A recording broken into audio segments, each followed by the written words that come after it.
नमस्कार, मैं हूं आपके साथ आदित्य और इंडिया वॉइस देख रहे हैं आप। तो हमारे खास कार्यक्रम हरियाणा पंजाब में स्वागत है आपका, जहां हम बात करेंगे हरियाणा पंजाब की तमाम बड़ी खबरों के बारे में। लेकिन सबसे पहले हरियाणा के मुख्यमंत्री नायब सिंह सैनी ने पंचकुला में आयोजित राज्य स्तरीय पंचायत सम्मेलन में सरपंचों को बड़ी सौगात दी। सीएम ने हरियाणा के विकास के लिए 2400 करोड़ रुपए जारी करने की घोषणा की, जिसमें गांव के विकास के लिए 900 करोड़ रुपए और शहरों के विकास के लिए 900 करोड़ रुपए खर्च होंगे। यानी कि गांव और शहर के विकास पर 1800 करोड़ रुपए खर्च होंगे। सीएम सैनी ने कहा कि 4 जून 2019 से भूतपूर्व पंचायती राज के प्रतिनिधियों को पेंशन देने का फैसला किया। ये पहला पेंशन 1000 रुपए थी, आज मैं इस पेंशन को 1500 करता हूं। जो सरपंचों की मानदेय 2000 रुपए था, वो 5000 की घोषणा करता हूं। सीएम सैनी ने अपने संबोधन में और क्या कुछ कहा, आइए आपको सुनाते हैं। आप लोगों को कहा था भी आप हमें बुलाएंगे, गेंद आपके पाड़े में है, यही बात कही थी मैंने। और जो आपकी मांग होगी हम उसके ऊपर विचार भी करेंगे। हमने आपको बुलाया था, आज भी मैंने आप लोगों को बुलाया है, आज विशेष काम के लिए कि गांव की विकास की गति तेज हो। क्योंकि हम देखते हैं ये पहली बार है। अभी महिपाल जी हमारे पंचायत मंत्री बोल रहे थे, कंवरपाल जी ने भी उस बात की चर्चा की है और मेरे भी खूब ध्यान है। एक समय ऐसा था, घोषणा कर जाते गौमा कि 5 लाख रुपए आएंगे, 6 महीने तक उस बात का डोल पीटते रहते थे भी 6-5 लाख रुपए दे दिए हमने। ये सच्चाई है? नहीं तो आप बताइए, ये सच्चाई है ना? 5 लाख दे करके 6 महीने तक उस बात को गाते रहते थे कि भाई तेरे गांव में 5 लाख दे दिए, ये बात बोलते रहते थे। परंतु आज ये 5 लाख की बात नहीं है। जब से 2014 से भारतीय जनता पार्टी की सरकार बनी है, भाई 5 लाख की गिनती नहीं हो रही है कितने पैसे गांव के अंदर रह गए हैं। 5 लाख तो लेने दे लिया।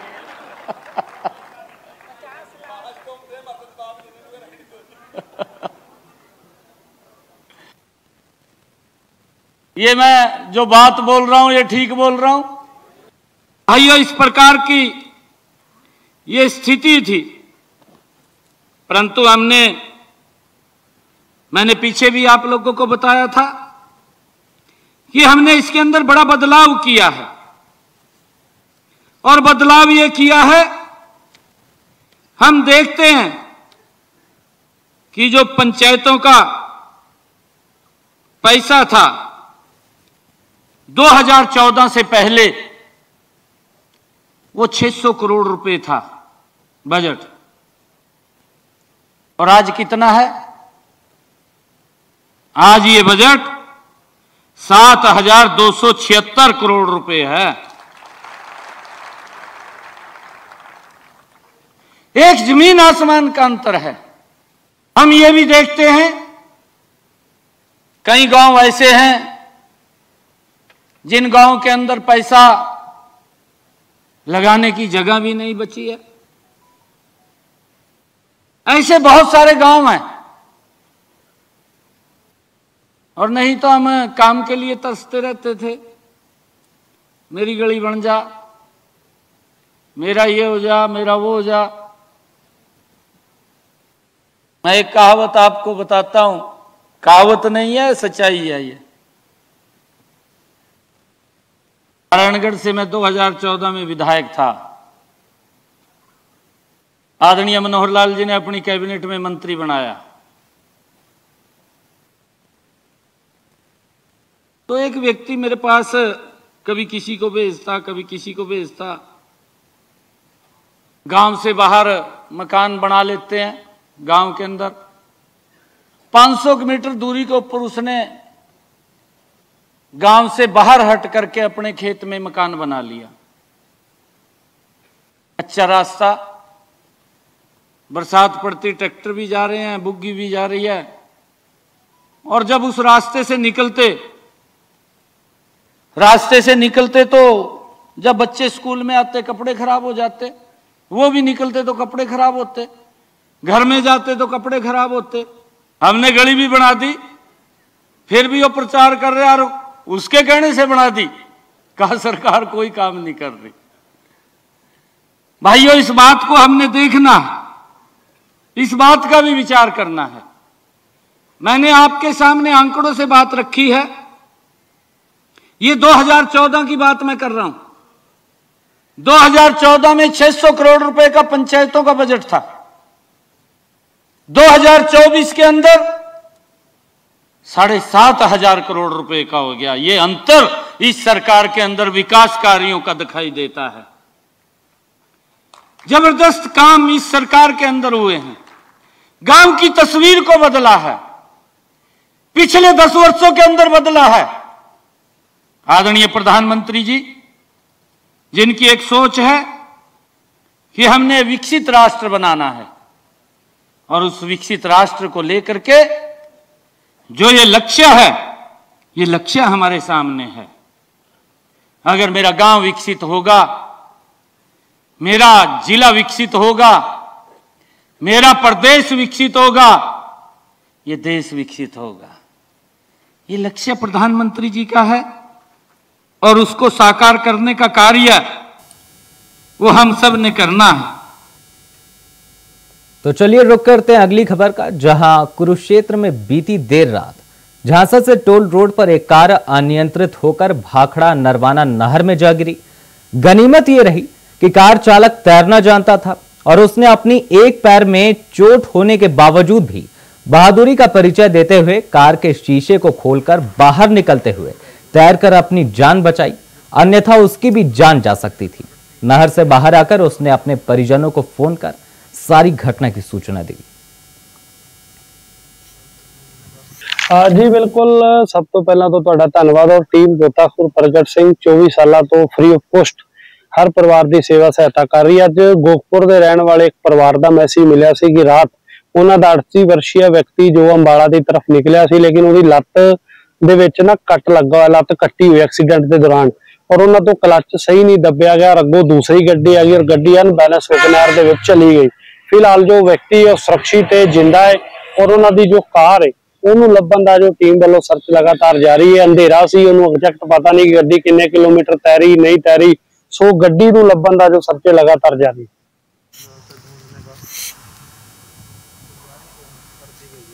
तुरंत आया जी उसको लेने के लिए और घर ले गया जी। और फिर सुबह मैंने फोन किया जी प्रगट सिंह और को, इनका बहुत आभारी हूँ जी मैं। इन्हें पहले तो अगली खबर रोहतक से है, जहां आम आदमी पार्टी के प्रदेश अध्यक्ष सुशील गुप्ता ने रोहतक में अरविंद केजरीवाल को बेल मिलने पर बयान देते हुए कहा कि सुप्रीम कोर्ट का फैसला ऐतिहासिक है। बीजेपी के षड्यंत्र का पर्दाफाश हुआ, सीबीआई भी अरविंद केजरीवाल को नहीं रोक पाएगी। वो जल्दी बाहर आएंगे और बाहर आकर 10 गुना स्पीड से लोगों का काम करेंगे। आइए आपको सुनाते हैं क्या कुछ उन्होंने और अपनी प्रेस कॉन्फ्रेंस में कहा। कोर्टों के फैसले जमानत के साबित कर देते हैं कि अरविंद केजरीवाल जी की जो गिरफ्तारी की है वो अवैध थी, राजनीतिक दुर्भावना से ग्रस्त थी, आम आदमी पार्टी के खिलाफ एक षड्यंत्र था, अरविंद केजरीवाल जी के खिलाफ एक षड्यंत्र था। राउज एवेन्यू कोर्ट ने कहा था कि फर्जी मामला है, इस मामले में कोई लेन देन नहीं हुआ, 1 रुपए की 25 पैसे की भी कोई रिकवरी नहीं हुई, दूर दूर तक इस केस का अरविंद केजरीवाल से कोई संबंध नहीं है। परंतु भारतीय जनता पार्टी अरविंद केजरीवाल की बढ़ती लोकप्रियता से परेशान थी, उसके कामों को रोकना चाहती थी। भारतीय जनता पार्टी दिल्ली के 3 बार चुने हुए मुख्यमंत्री अरविंद केजरीवाल को बिना किसी सबूत के एक झूठे केस में जेल के अंदर बंद रखना चाहती है। उन्होंने यह भी कहा था कि ईडी एक बायस एक्ट कर रही है, दुर्भावना से काम कर रही है। ये कोर्ट के शब्द है, मेरे शब्द नहीं है। राहुल रेवेन्यू कोर्ट ने जब अरविंद केजरीवाल जी को जमानत दी थी, भारतीय जनता पार्टी को स्पष्ट तौर पे पता था ये जमानत सुप्रीम कोर्ट से भी मिल जाएगी, और इसीलिए जिस दिन जमानत की अर्जी लगी उससे एक दिन पहले बीजेपी ने अपने तोते सीबीआई से अरविंद केजरीवाल जी की पुनः गिरफ्तारी कराई, क्योंकि इस पे जमानत सुनिश्चित थी और बीजेपी उनको जेल के अंदर रखना चाहती थी। आज राहुल रेवेन्यू कोर्ट के उस फैसले के ऊपर सुप्रीम कोर्ट ने भी मोहर लगा दी और अरविंद केजरीवाल को जमानत दे दी। लेकिन बीजेपी ये जानती थी कि ये जमानत मिलेगी। अरविंद केजरीवाल जी बहुत जल्द इन सारे केसों से फ्री होकर बाहर आ जाएंगे। सीबीआई भी उनको ज्यादा रोकने वाली नहीं है और वो बाहर आके 10 गुना स्पीड से जनता की भलाई का काम करेंगे, दिल्ली के विकास का काम करेंगे, देश को विकसित करने के लिए काम करेंगे, देश को शिक्षित करने के लिए काम करेंगे, देश को स्वस्थ बनाने के लिए काम करेंगे।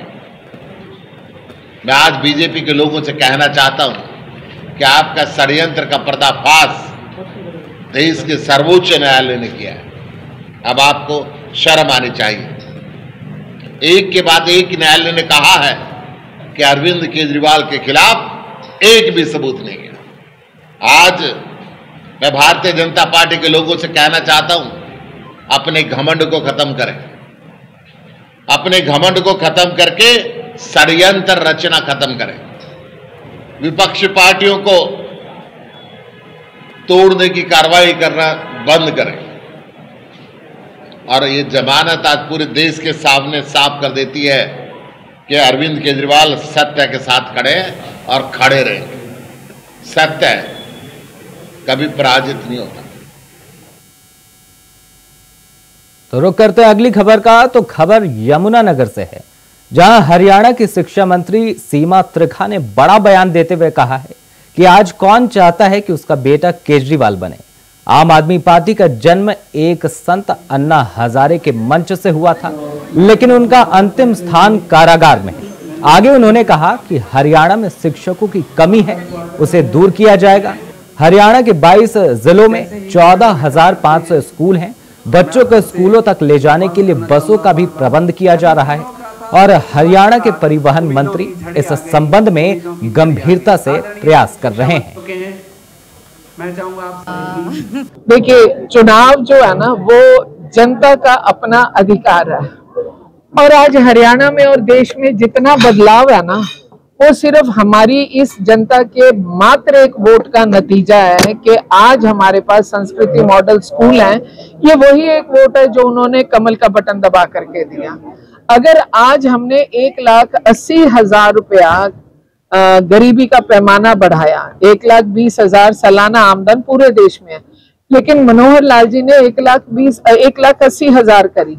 ये जो 1,80,000 हम कर पाए, अब नायब सैनी जी उसे आगे बढ़ा रहे हैं, ये जो हम कर पाए ये पब्लिक का एक वोट का बटन जो उन्होंने कमल के नाम दबाया। आज पेंशन जो है 3,000 तक है। ये सब जो मिल रहा है ये सिर्फ इस जनता ने चुनाव लड़ा और मैं इस बात के लिए बोलती हूँ कि अगला चुनाव भी नायब सिंह जी के नेतृत्व में जनता भारतीय जनता पार्टी को चुनाव लड़वाएगी और खुद लड़ेगी। और तो रुक करते अगली खबर का, जहां पंजाब के जिला फिरोजपुर शहर में आज सुबह से ही तेज बारिश हुई। हालांकि बारिश से लोगों को गर्मी से राहत तो मिली, लेकिन तेज बारिश के कारण सड़कों पर पानी ही पानी नजर आया और लोग अपने कामकाज करने के लिए खड़े पानी से गुजरते हुए और परेशान नजर आए।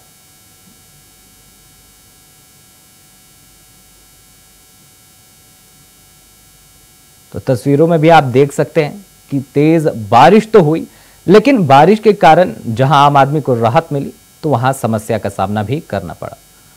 तो खबर कुरुक्षेत्र से है, जहां जननायक जनता पार्टी के सुप्रीमो अजय सिंह चौटाला और पूर्व उप मुख्यमंत्री दुष्यंत सिंह चौटाला ने आज कुरुक्षेत्र की ब्राह्मण धर्मशाला में जननायक जनता पार्टी के कार्यकर्ताओं में जोश और हौसले का संचार करते हुए कार्यकर्ताओं को लोकसभा चुनाव को हार से सीख लेकर दोबारा से जनता के बीच जाकर अपनी पार्टी की नीतियों से अवगत कराने को कहा।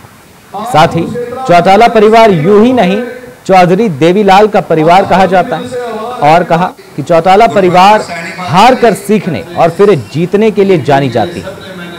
मोदी जी, गोपाल मोदी जी, विशाल,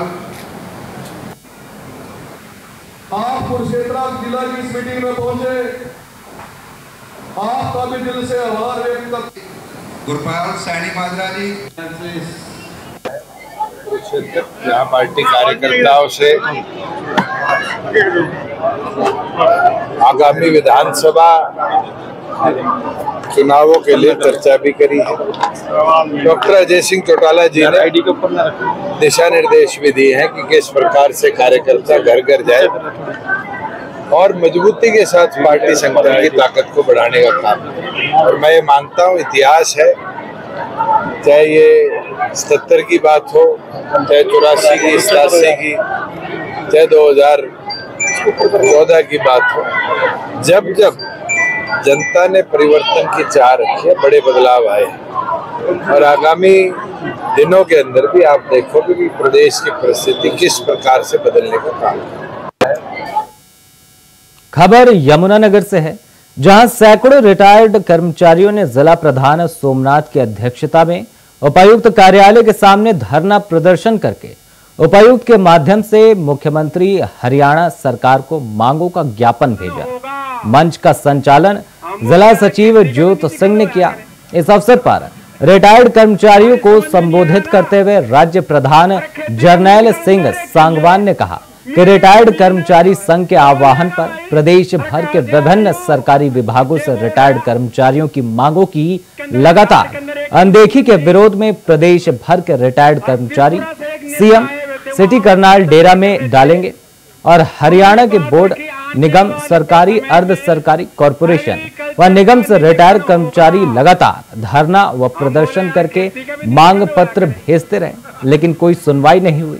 लोकसभा चुनाव से पहले प्रदेश का मुख्यमंत्री जरूर बदला है, लेकिन नीतियां नहीं बदली। रोहतक में हुई थी, जिसमें हमने सारा विचार विमर्श किया था कि जो सरकार पहले मनोहर लाल जी की थी, उन्होंने भी रिटायर कर्मचारियों के साथ कोई बातचीत करे, कोई समस्या का समाधान नहीं किया।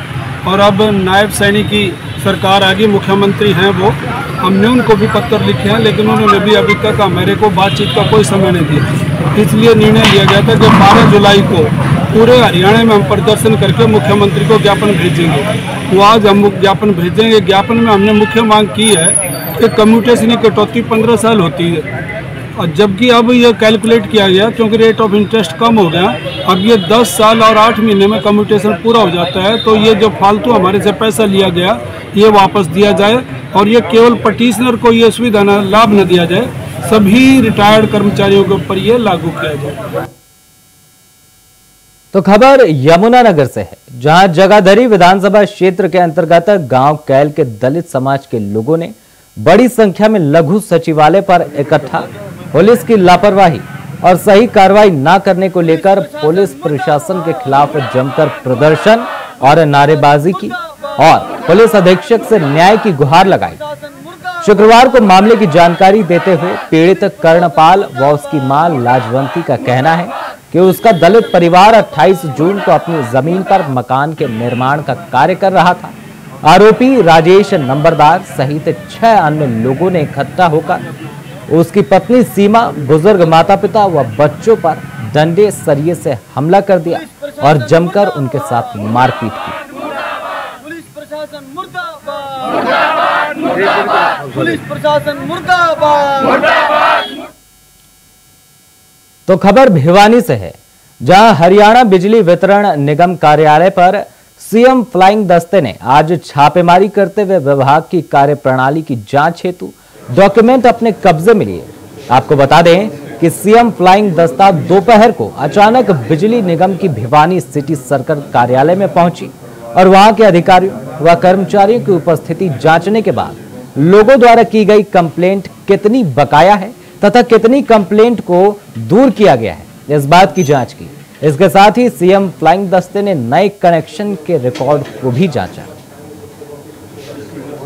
देखिए, अभी सीएम फ्लाइंग की टीम हमारे ऑफिस में मौजूद है और वो अपनी तरीके से वो प्रॉपर जांच कर रहे हैं और हम लोग भी उनका पूरी जितना हम सपोर्ट कर सकते हैं सारा हम सपोर्ट करें। जो डॉक्यूमेंट्स वो लोग मांग रहे हैं हम उनको अवेलेबल करवा रहे हैं और जो भी वो लोग कुछ अगर रिमार्क्स वगैरह पॉइंट आउट करेंगे तो बिल्कुल निगम का जो ड्यू प्रोसीजर है वो फॉलो करते हुए बिल्कुल उनके रिमार्क्स पर उनकी जो भी मतलब पॉइंट आउट वो करेंगे उन चीजों पर ध्यान दिया जाएगा। कर्मचारी हमारे प्रेजेंट कमियां अभी वो लोग चेक कर रहे हैं क्योंकि देखिए लंबा प्रोसीजर होता है थोड़ा और रिकॉर्ड काफी ज्यादा हो जाता है हमारा और तो जो भी कमियां उसमें मिलेंगी उस पर बिल्कुल मतलब आगे जो भी उनका निगम का प्रोसीजर फॉलो करा जाए। नए कनेक्शन का रिकॉर्ड भी चेक करा जा रहे थे और जो रिसेंटली कुछ दिनों में हमारी ऑडिट टीम ने भी कुछ ऑब्जर्वेशन पॉइंट आउट करी है उनको भी एक बार चेक करा जा रहा है। तो प्रॉपर अपनी कार्रवाई कर रहे हैं और जो भी उनके पॉइंट होंगे हम उनको बिल्कुल आगे कार्रवाई करेंगे। रुक करते अगली खबर का, तो खबर अंबाला से है, जहां अपनी मांगों को लेकर नगर निगम आयुक्त से मिलने गए जन जागृति मंच के पदाधिकारियों पर डीएमसी दीपक छुरा व अन्य कर्मचारियों ने सरकारी ड्यूटी में बाधा डालने और कर्मचारियों के साथ गलत व्यवहार करने के आरोप लगाते हुए पुलिस को शिकायत दी है। तो वहीं इस मामले में डीएमसी ने विशेष तौर पर देवी दयाल का नाम लेते हुए आरोप लगाया कि वो निगम के दायरे से बाहर के एरिया में काम करने का दबाव बनाते हैं और जब उन्होंने इनकार किया तो नगर निगम कार्यालय में आकर सरकारी काम में बाधा डालने का प्रयास किया और साथ ही कर्मचारियों के साथ हाथापाई का भी प्रयास किया गया। हमारे यहाँ पे सहायक स्थायी निरीक्षक के पद पर कार्यरत हूँ। यहाँ पे कुछ संस्था वाले अपने मांग पत्र लेके आए थे जिसपे डीएमसी साहब हमारे साथ अंदर विचार विमर्श कर रहे थे कि क्या समस्याएं हैं और क्यों ये यहाँ पे आए हैं, जिसमें हमारे भी कई मुद्दे थे सफाई को लेकर। तो उसमें हम अंदर बातचीत कर रहे थे। इसी दौरान एक जो अपने आप को गौशाला का प्रधान बता रहा था वो अंदर आया तो अंदर आके हमारे साथ गाली गलौज करने लग गया। इतने में बात बढ़ गई। डीएमसी साहब के सामने की बात है, सारा मामला उनके सामने ही हुआ। उसका नाम देवीलाल सिंह बताता है जी, अपने आप को कहता है गौशाला का प्रधान हूँ, जबकि खतौली डेयरी कॉम्प्लेक्स खतौली में है, इसकी गौशाला है, वहां पे कार्यकर्ता होएगा, हमें तो पता नहीं इसका। ये कहता है हमारे पास जेसीबी भेजो, अभी भेजो, जबकि हमारी गौशाला जो है वो हमारी लिमिट से बाहर है।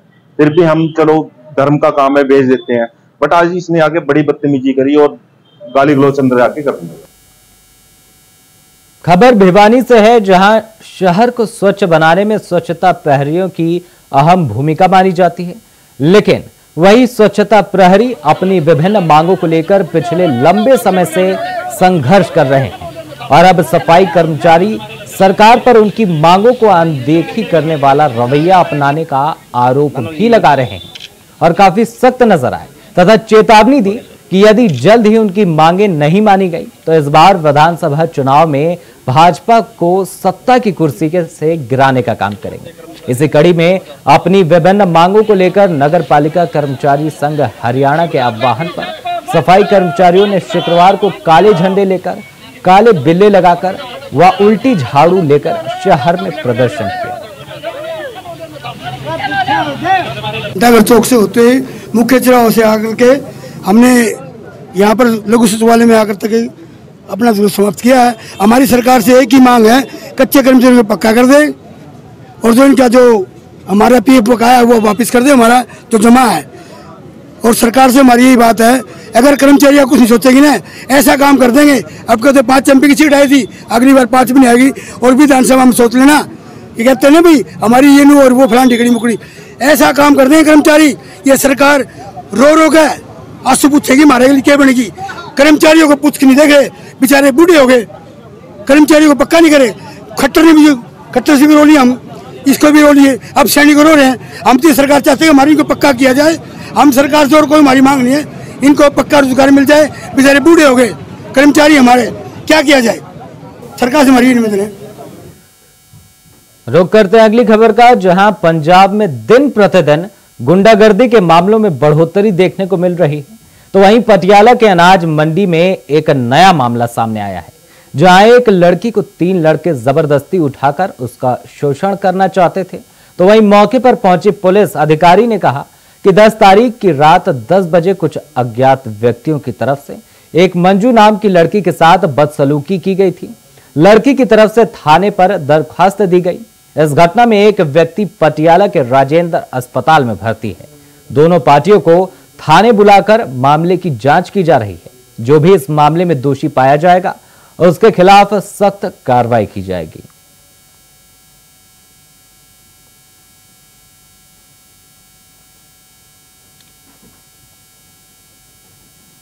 आगे बढ़ते हैं, जहां खबर रोहतक से है, जहां एंटी ह्यूमन ट्रैफिकिंग यूनिट की टीम ने 3 बाल मजदूरों को पकड़ा है।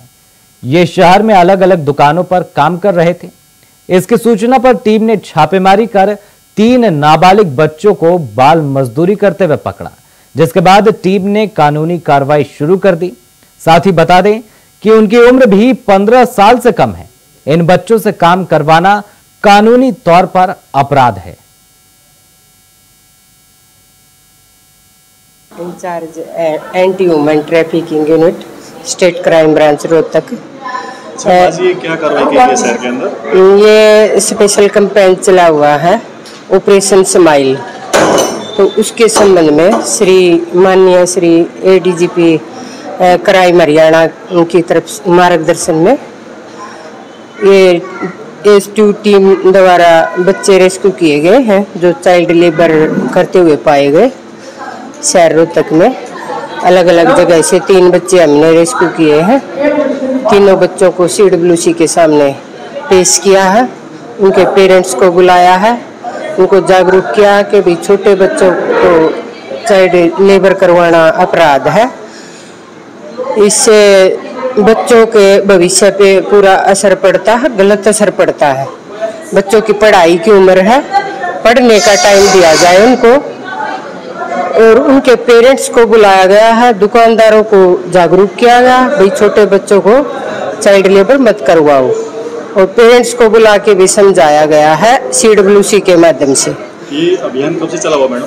ये 1 तारीख से 1 जुलाई हाँ जी 1 जुलाई से 31 जुलाई तक है। आगे बढ़ते हैं, जहां खबर गुरुग्राम से है, जहां पुलिस की सिकंदरपुर क्राइम यूनिट ने 20,000 रुपए के इनामी हत्या आरोपी को गिरफ्तार करने में सफलता प्राप्त की। साथ ही बता दें कि ACP क्राइम वरुण दहिया की माने तो साइबर सिटी के गांव बंधवाड़ी की झाड़ियों से पुलिस ने 18 वर्षीय एक लड़की का शव बरामद किया था। मृतका के गले में चुन्नी का फंदा लगा हुआ था। पुलिस ने शव को कब्जे में लेकर मृतका की पहचान का प्रयास शुरू किया। एक मई की घटना है जब DLF केस 1 में एक सूचना प्राप्त होती है। DLF पुलिस स्टेशन केस 1 उसमें एक सूचना प्राप्त होती है कि बंदवाड़ी के वहां पर जो जंगल का एरिया है, पहाड़ी एरिया है, वहां पर एक युवती की डेड बॉडी की सूचना प्राप्त हुई थी। उसके तहत जो संबंधित सारे अधिकारी वहां पर मौके पर जाकर निरीक्षण करा। टीम ऑफ क्राइम टीम ने मौके का निरीक्षण करा। उसके दौरान जो चीजें सामने आई तो पता चला कि एक युवती थी जिसकी लगभग उम्र 18 वर्ष है, उसकी डेड बॉडी है। इनिशियली जब डेड बॉडी मिली तो किन्हीं कारणों की वजह से ही वो जो डेड बॉडी थी युवती की उसकी पहचान नहीं हो पाई। समय रहते इसके ऊपर काफी समय से हमारी क्राइम ब्रांच और संबंधित पुलिस स्टेशन की टीमें उसकी आइडेंटिफिकेशन के लिए कोशिश करते रहे। मीनवाइल कुछ समय पहले जब इसकी जो वेबनेट वगैरह और अन्य टेक्निकल असिस्टेंस के माध्यम से जब डेड बॉडी की पहचान हुई तो जो डेड बॉडी की पहचान जो जिस रूप में हुई वो थी रिमझिम डॉक्टर ऑफ लक्ष्मण। ये सूरत नगर राजेंद्रा पार्क जो पुलिस स्टेशन है उस एरिया के निवासी थे। तो संबंधित जो युवती थी उसके परिजनों से संपर्क करा गया, उनसे पूछताछ करेगी, उनसे पहचान करवाने की कोशिश करेगी तो उन्होंने पहचाना कि ये रिमझिम है जिसकी उम्र लगभग 18 वर्ष है। इंडिया वॉइस के खास कार्यक्रम में फिलहाल इतना ही। देश और दुनिया की तमाम बड़ी खबरों के लिए देखते रहें इंडिया वॉइस। धन्यवाद।